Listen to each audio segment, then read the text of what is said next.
नमस्कार. मी बाळकृष्ण आपलं स्वागत करतो आपल्या आजच्या कार्यक्रमात.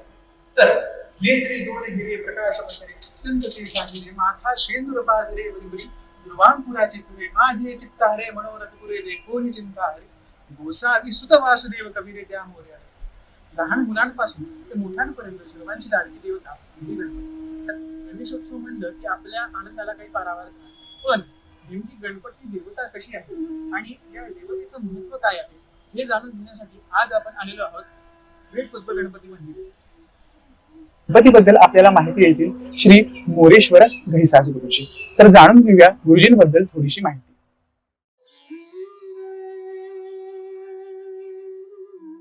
पुण्यातील प्रसिद्ध नावाजलेले व त्याच सोबत श्रद्धेचे ठिकाण म्हणजे घैसास गुरुजींची वेद पाठशाळा म्हणजेच वेद भवन व याच पाठशाळेभोवती असलेले श्री वेदपद्म गणपती मंदिर. मंदिराची व वेधशाळेची वास्तू निसर्गरम्य व अतिशय सुंदर आहे. तर आज आपल्या सोबत आहेत याच वेधशाळेचे प्रधानाचार्य श्री मोरेश्वर विनायक घैसास गुरुजी. गुरुजींचे वडील वेद महर्षी श्री विनायक भट्ट घैसास गुरुजी हे थोर गणेश भक्त व वेदोपासक होते. 1947 साली त्यांनी पुणे येथे वेद पाठशाळा सुरू केली. लहानपणापासूनच वडिलांकडून धडे मिळाल्याने गुरुजींनी सुद्धा पुढे गणेश भक्ती व वेदसेवेचा दृढ निश्चय केला. पुढे गुरुजींनी आतोनात कष्टांनी व भक्तिभावाने येथील मंदिराला व वेद भवनाला भव्यता आणली. वेदांचे शिक्षण गुरुकुल पद्धतीने येथे आजही चालते. गुरुजींच्या या कार्यामुळे त्यांना अनेक पुरस्कार सुद्धा प्राप्त आहेत. त्याचबरोबर राजकीय व इतर क्षेत्रात सुद्धा गुरुजींचं नाव अतिशय आदराने घेतले जाते. विविध धार्मिक व सामाजिक कार्यक्रमांचे आयोजन सुद्धा इथे केले जाते आणि सर्व सोयी सुविधांनी उपयुक्त अशी वेधशाळा व्हावी यासाठी ते प्रयत्नरत आहेत. आज आपल्या बरोबर आहे पुण्यातील वेदाचार्य श्री घैसास गुरुजी वेद पाठशाळेचे प्रधानाचार्य श्री मोरेश्वर विनायक घैसास. सर्वात पहिले आपल्या आजच्या मुलाखतीचा गणेशोत्सव सत्र येत आहे. तर गणपतीबद्दल लोकांना माहिती आणि गणेशोत्सवाचं याबाबत आपण चर्चा करणार आहोत. तर त्याबद्दल तुम्ही आम्हाला माहिती द्या. तर आजचा पहिला प्रश्न म्हणजे असा आहे की गणेश तत्व म्हणजे काय आहे आणि गणपती या शब्दाची उत्पत्ती कशी आहे. नमस्कार. माझं साधारण सगळ्यांना सांगत असतं की आज तत्वज्ञानाचा विषय आहे. आज गणपती त्याच्या निमित्ताने होणारा उत्सव आणि त्या निमित्ताने काय याच्यावरच आपण जर जास्त माहिती घेण्याचा प्रयत्न केला तर ही साधारण अशा मुलांमध्ये ऐकणारी ही सामान्य व्यक्ती त्यांना गणपतीबद्दल मी माहिती द्यायला म्हणजे पंडित सूर्याचं हे गणपती हा सगळ्यांचा आराध्य. गणपती हा विघ्न नाशक. गणपती हा सगळ्यांचं कल्याण. त्यामुळे गणपतीची माहिती अशी मला वाटतं की आपला या कार्यक्रमात काही आवश्यकता वाटत नाही. आपण हा जो मुलाखतीचा कार्यक्रम केला तो भाद्रपद शुद्ध चतुर्थीपासून जो पार्थिव सिद्धिविनायकाचा उत्सव होतो तो उत्सव कसा करावा, काय पद्धतीने करावा, काय केल्याने आपल्याला जास्त पुण्य मिळेल, काय केल्याने आपल्या मनातील सर्व इच्छा पूर्ण होईल. कारण हा जो आहे सुखकर्ता आणि दुःख आपण सगळ्यांना सुख देणार आणि नुसतं सुख नाही तर सगळ्यांचं दुःख हरण करणार असा हा विनायक. गणपतीची रूप हजारो आहे.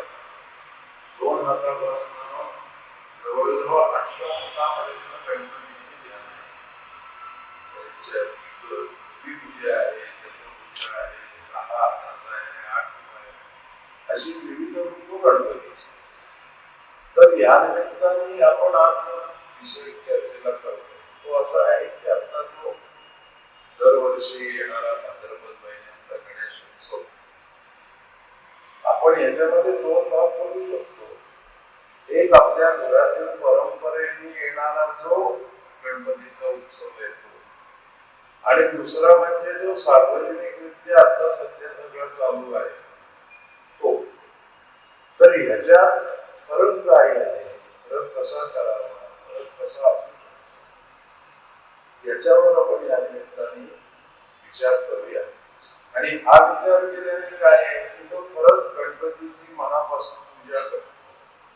मी जर त्याची व्युत्पत्ती त्याचं हे काही तत्वज्ञान सांगत नसतो तर एकंदर जो सामान्य मनुष्य आहे त्याला आता त्याच्यापुढे प्रश्न आहे की तो चतुर्थीपासून येणारा जो गणपती आहे त्याचं स्वागत कसं करू, त्याची प्राणप्रतिष्ठा कशी करू, त्याची उपासना कशी करू, असे सगळे प्रश्न सामान्य लोकांचे असतात. आणि आपला जो या निमित्ताने जो ऐकणारा वर्ग आहे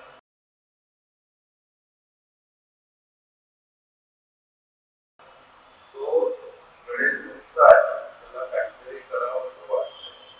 अशा लोकांच्या समोर ठेवून आपण आजची चर्चा करू. या 7 दिवसात किंवा या गणेश उत्सव कशा पद्धतीने गणपतीची उपासना करावी किंवा मुळात असा विषय आहे की आपल्याकडे मराठी पंचांगाप्रमाणे भारतीय पंचांगाप्रमाणे आपल्याकडे पंचांग असतं. त्याला आपण चैत्री पाडव्याला सुरू करतो आणि फाल्गुन अमावस्येला आपलं वर्ष संपतं. या 12 महिन्यामध्ये सर्वात जास्त व्रत आणि वैकल्य कोणत्या महिन्यात येत असते? व्रत वैकल्य ही सारखीच होत असतं, पण विशेषत्वात आषाढी एकादशीपासून आपल्याकडे अशी सगळ्यांची धारणा आहे की आषाढी एकादशीला विष्णू हे निद्रावस्थेत जातात. निद्रावस्थेत गेल्यानंतर आपण काय काय उपासना करावी, काय काय गोष्टी करू नये हे सगळं शास्त्राने सांगितलं. मग आषाढी एकादशी पासून काही लोक चातुर्मासाचं व्रत करतात, काही लोक एका दिवसाचं व्रत करतात, काही लोक व्यासपूजेचं व्रत करतात. आणि त्यामुळे चातुर्मासामध्ये जी व्रत आहे ती सगळी एक एक दिवसाची, म्हणजे असं 5-5, 6-6 दिवसाचं व्रत कोणतंच नाही. म्हणजे तुम्ही उदाहरणार्थ आषाढात संपला की श्रावण सुरू. श्रावणामध्ये आपल्या घरामध्ये किती गडबड असते, आपल्या आई सगळ्या काही ना काहीतरी करत असतात. सोमवार शंकराचं, मंगळाचं, मंगळवारी मंगळागौरीचं. आता हे करत असताना बुधवारी आणि गुरुवारी बुध बृहस्पतीचं व्रत असतं. हे सगळ्या लोकांच्या स्मरणातच गेलेले. म्हणजे लोकांना उत्सव प्रिय झालेले आहे की त्याचा उत्सव करत असताना मूळ कार्य याचा विसर पडला. आता बुध बृहस्पतीचं व्रत म्हणजे आपल्याकडे अन्नधान्य ठेवण्याची कोठी असते, आपण आपलं धन ठेवतो ती कोठी असते, आपल्या घराचा दरवाजा असतो, त्याच्यावर बुध आणि बृहस्पतीची प्रतिमा काढून त्याची पंचोपचार पूजा करायची. तर बुधवारी शुक्रवारी स्त्रियांचं जीवनदिकेचं व्रत असतं. त्या दिवशी संध्याकाळी आघाड्या मुलांची पूजा करून सुवासिनींना बोलवून गाणी देऊन हे जीवनदिकेचं व्रत.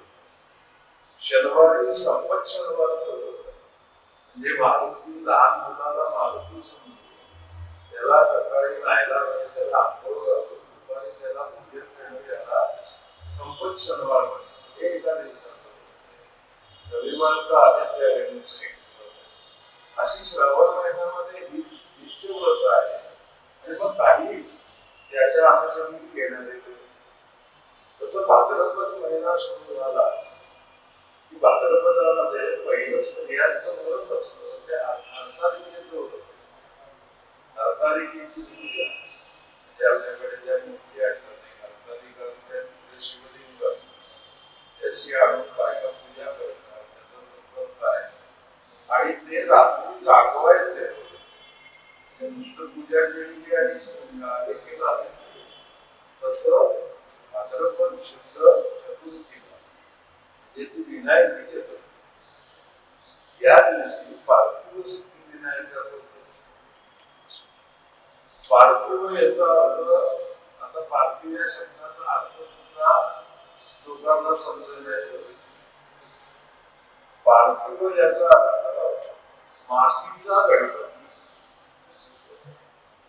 त्यांनी शास्त्रामध्ये असं सांगितलंय हे 3 दिवसाचं होतं. शेतात जावं, शेतातनं मऊ माती आणली, ती भिजवावी, ती भिजवून त्याची कल्पनेने गणपतीची मूर्ती करणे. म्हणजे त्याला हात असतील, मांडी नसेल, काही असं काही तो मातीचा गोळा ही मूर्ती.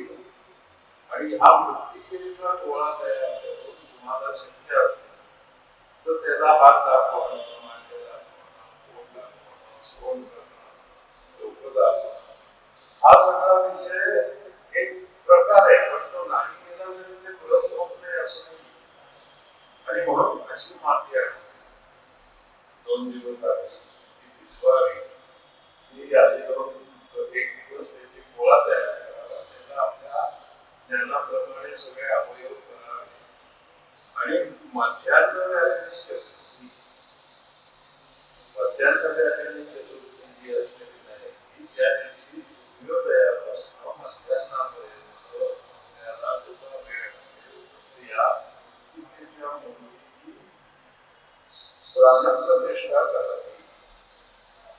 प्राणप्रतिष्ठा म्हणजे ह्या सगळ्यांमध्ये जसं मृत्तिकेला महत्व आहे त्याच्यापेक्षा जास्त मंत्राला महत्व द्यायचं. कारण त्या मृत्तिकेमध्ये मंत्राने दैवत्व येतं आणि म्हणून त्याच्यात दैवत्व आहे. सगळा विधी करतात. म्हणजे आपल्याकडे 15 संस्कार आहेत, तर त्या मूर्तीला प्राणप्रतिष्ठा झाल्यानंतर त्या संस्काराचं त्याच्यात करण्यासाठी 15 वेळा ओंकाराचा उच्चार करून त्याच्या छातीला, म्हणजे त्याला सुद्धा ते 15 संस्कार. आपले पूर्वी सांगतात की ओम तुम्ही 15 वेळा म्हणा त्याच्या छातीला. मग त्याचे डोळे असतील, त्याला नेत्रोन्मीलन, म्हणजे त्या मातीच्या गणपतीला जे डोळे केले त्याच्यात डोळ्यामध्ये प्राण आणला हा पूर्वी. आणि असे सगळ्या अंगांमध्ये मग या मूर्तीची प्राणप्रतिष्ठा करतो. मग त्याचा आपली उत्सव सुरू. अशी साधारण ही शास्त्राची पद्धत. आता सध्या ही साधारण हे आपल्या घरगुती जे चालतं ते या पद्धतीने लोकमान्य टिळकांनी या देशाला स्वातंत्र्य मिळालं. स्वातंत्र्याचा विचार मांडण्यासाठी व्यासपीठ असावं की ज्याच्यामुळे मी त्या व्यासपीठावरनं स्वातंत्र्याचा विचार करून लोकांच्या अंगामध्ये एक प्रकारची ऊर्जा निर्माण करतो. आणि म्हणून लोकमान्य टिळकांना असं वाटतं बाबा घरातला जो गणेशोत्सव आहे हा जर आपण रस्त्यावर आला तर आपल्याला स्वातंत्र्याचा विचार हा मांडता येईल. कारण इंग्रजांच्या त्यावेळेला अशा धार्मिक व्यासपीठांवरून तुम्ही बोलू शकत असावे म्हणून टिळकांनी गणेशोत्सवाचं कारण शोधून काढलं आणि हा घरातला गणपती त्यांनी रस्त्यावर.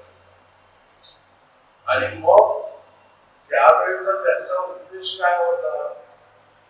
देशाला स्वातंत्र्य मिळण्यासाठी व्यासपीठ हा उद्देश त्यांचा होता. त्या उद्देशाने त्यांनी गणेशोत्सव सुरू केला. आता तसा विचार करायला गेलं तर हे गणपतीचं व्रत 1.5 दिवसाचं. हे 1.5 दिवसाचं आहे. म्हणजे आज चतुर्थीला बसवायचं, पुढला संपूर्ण दिवस आणि दुसरा अर्धा दिवस त्या गणपतीची पूजा करायची, उपासना करायची, सगळ्यांनी मिळून सहस्रार करायची, सहस्राचा नैवेद्य. म्हणजे ही उपासना कशी आहे, त्याची शक्ती कशी आहे की तसं त्याने ते करावं. आणि म्हणून घरातल्या गणपतीला आपण ह्या पद्धतीने त्याची उपासना करू शकतो, त्याला प्रसन्न करून देऊ शकतो. कारण एक लक्षात घ्या, कुठलंही व्रत आपण जेव्हा करतो त्याच्या संकल्प हे संकल्प महत्वाचे. आणि त्यामुळे त्या संकल्पात आपल्याला जे आपण म्हणलेलं आहे ते प्राप्त होण्यासाठी आपण ज्याला बोलवलेला हा गणपती आहे पावणा, त्याची जास्तीत जास्त सेवा करा. आणि सेवा सेवा म्हणजे मी तुम्हाला मगाशी म्हणलं तसं की 1000 दुर्वा स्वतः करून आणायचे, बाजारातनं गड्ड्याने आणायचे. ते ब्रीडर त्या 1000 दुर्वा आपण स्वतः आणायच्या, त्या शेखरात बोलवायच्या आणि मग श्री गणेश समर्पयामी असं म्हणून ही गणपतीची 1000 नावं आहेत. त्या प्रत्येक नावाला एक केलं तर तुम्हाला तुमच्या मनाचं फळ मिळेल. बाजारात पूर्व आणायच्या आणि त्या गणपतीच्या डोक्यावर ठेवायच्या याने फळ मिळत नाही. 100% नाही, परंतु निदान 60-70% तरी आपल्याला त्याचं फळ मिळालं. त्याच्यासाठी स्वतः व्यक्तिगत कुटुंबात या पाहुण्याचं स्वागत करावं, त्याची पूजा करावी. ओम गम गणपते नमःचा जप करावा, अथर्वशीर्षाचा जप करावा आणि तो प्रसन्न कसा होईल त्याच्यासाठी आपण या ठिकाणी प्रयत्न करावे. आता गणेशोत्सव हा जो सार्वजनिक गणेशोत्सव विषय आहे ह्याचा आणि धर्मशास्त्राचा काही संबंध. तर उत्सव म्हणलं की त्याला नियम काही नसतो आणि व्रत म्हणलं की त्याला नियम आहे, कायदे आहे का.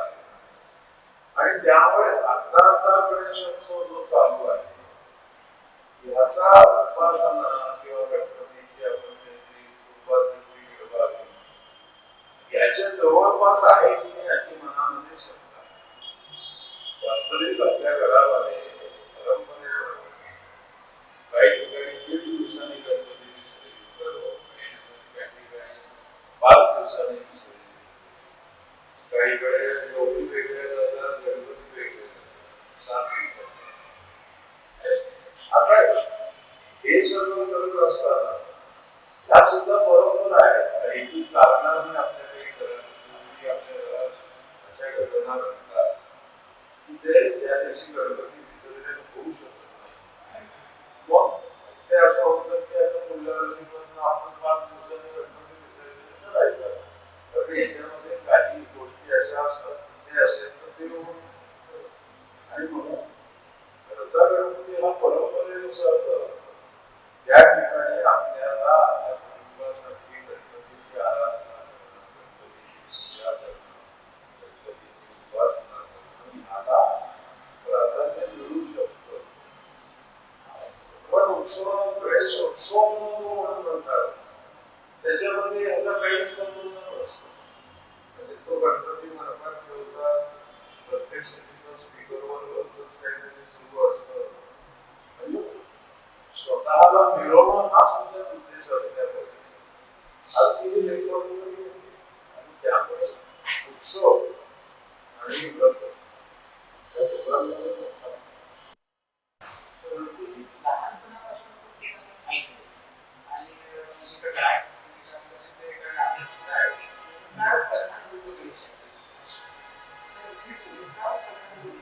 ओंकार हा चांगल्या गोष्टीची सुरुवात करण्याचा ओंकार हा विषय. जे आमच्या वेद परंपरेप्रमाणे आम्ही वेदाक्षर म्हणायला लागलो ओम तो निर्विघ्नपणे काम करणारा ओंकार. आणि म्हणून ओंकाराला आणि याचा जो गुण आहे तो करतो. मग ओंकारातला गणपती, ओंकार प्रधान असलेला गणपती अशी विविध रूपं गणपतीची आहे. आणि त्यामुळे ओंकार प्रधान रूप गणेश हे जे अंग आहे तर तो गणपतीच्या एका रूपासंबंधी तो आहे. म्हणजे गणपतीची अनेक रूप आहेत. चतुर्हस्तात गणपती असतात. आता आपल्या सगळ्यांना माहित असतो गोकर्ण महाबळेश्वर, त्या गोकर्ण महाबळेश्वराला विभूज गणपती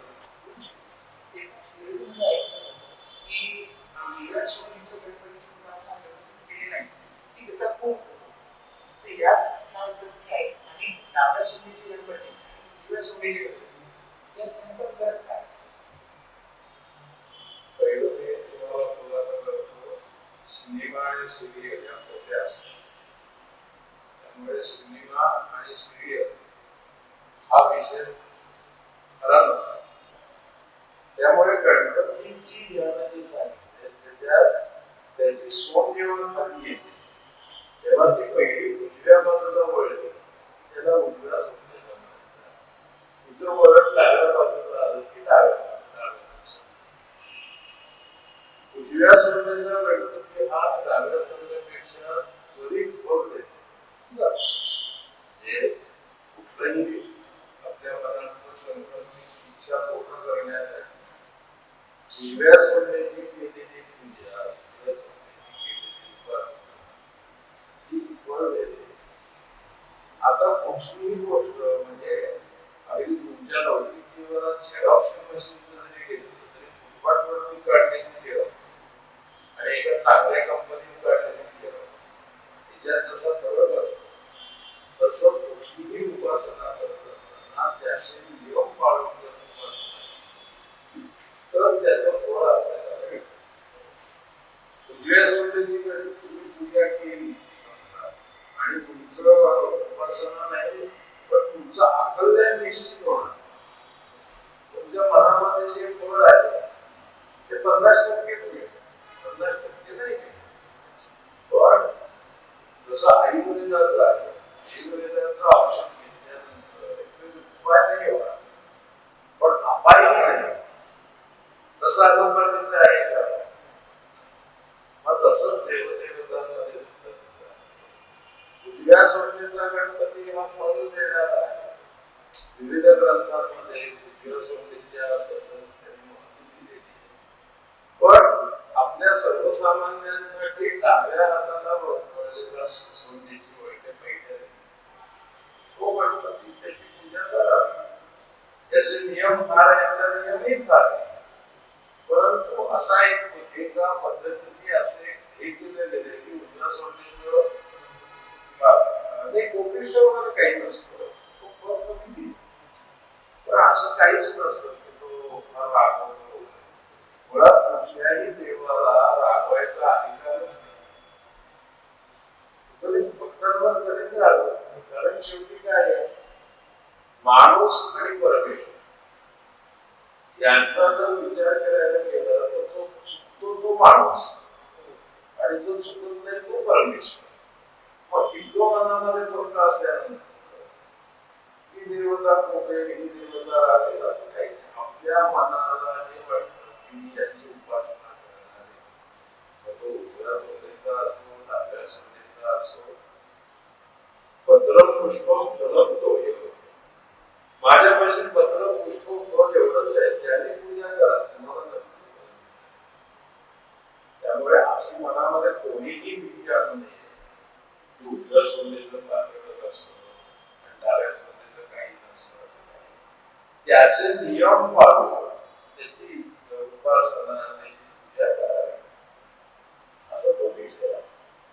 गणपती म्हणजे अष्टविशीर्ष गणपती गणपतीची उपासना मुख्य किंवा सर्वोपरी करते म्हणजे अष्टविशीर्ष. तर या अष्टविशीर्षाचं काय? अष्टविशीर्ष तुम्ही म्हणायला लागला त्याच्यात तुम्हाला त्याच्या परिस्थितीमध्ये तुम्हाला काय काय मिळणार आहे.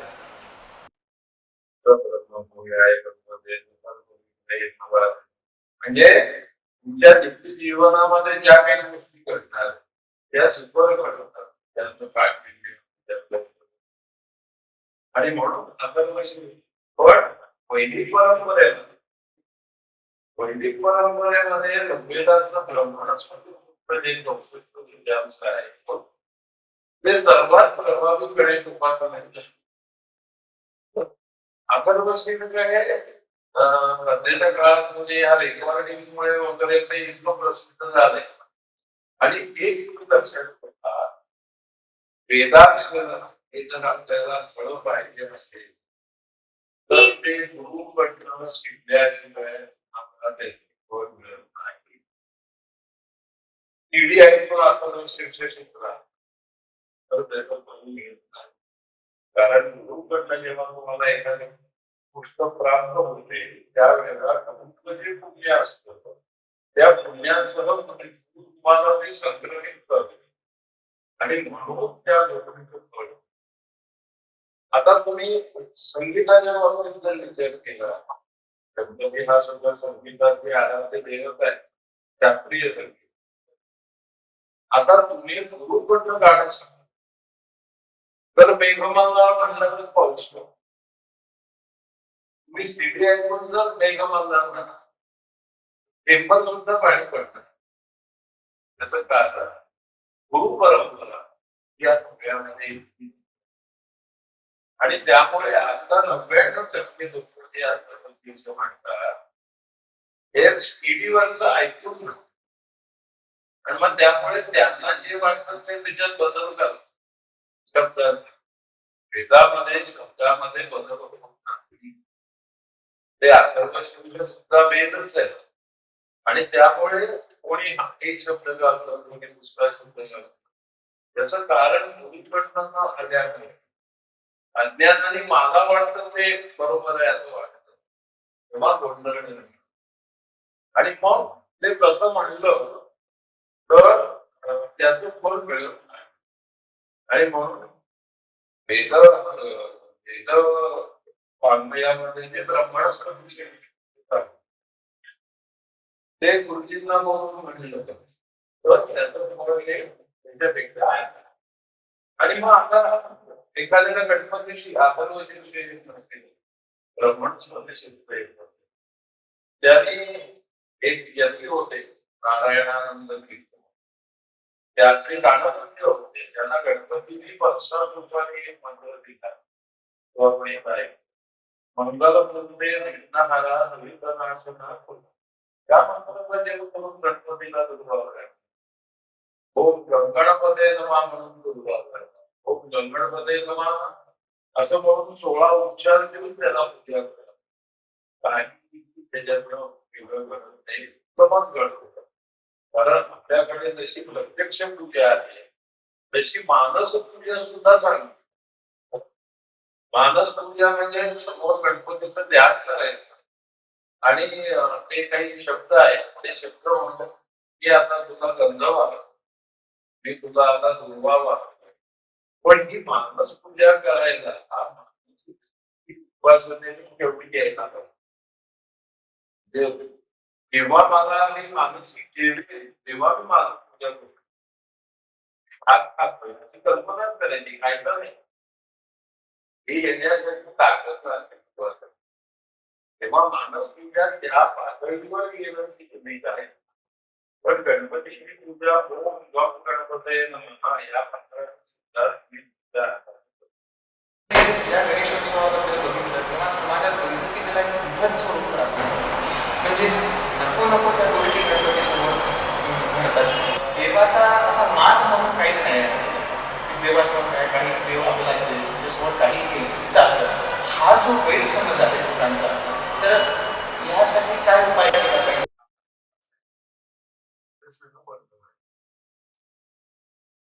बंद झाल्याशिवाय काही दिसत पण ही शक्ती आहे का तरी आता शक्ती. कारण उत्सवाचा विषय जे एके ठिकाणी मी असं पेपर मध्ये वाचलं होतं गणेशोत्सव का करायचा तर 2000 कोटीची उलाढाल होते म्हणून गणेशोत्सव. धर्म देवता उपासना यांचा अर्थाशी काहीही संबंध नाही. परमेश्वराला बदलायचं असेल तर पैसे लागत नाही जागा लागत नाही.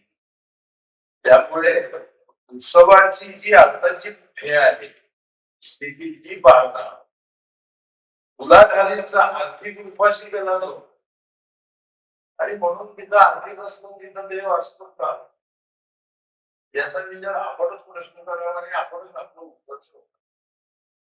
विषय का गुरुजी खूप गोष्टी करायला तुमच्यासोबत त्या मुलाखतीनुसार खूप गोष्टी आम्हाला माहिती झाल्या आणि नेमकं काय करायला पाहिजे या गणेशोत्सवात गणपतीच्या उपासनेला काय नाही करायला पाहिजे याचे खूप धन्यवाद. असेच नवीन नवीन गोष्टींची माहिती कळण्यासाठी आमच्या व्हिडिओला सबस्क्राईब करा, लाईक करा व आपले मत आम्हाला कमेंटमध्ये नक्की कळवा व हा व्हिडिओ जास्तीत जास्त लोकांपर्यंत शेअर करा. धन्यवाद.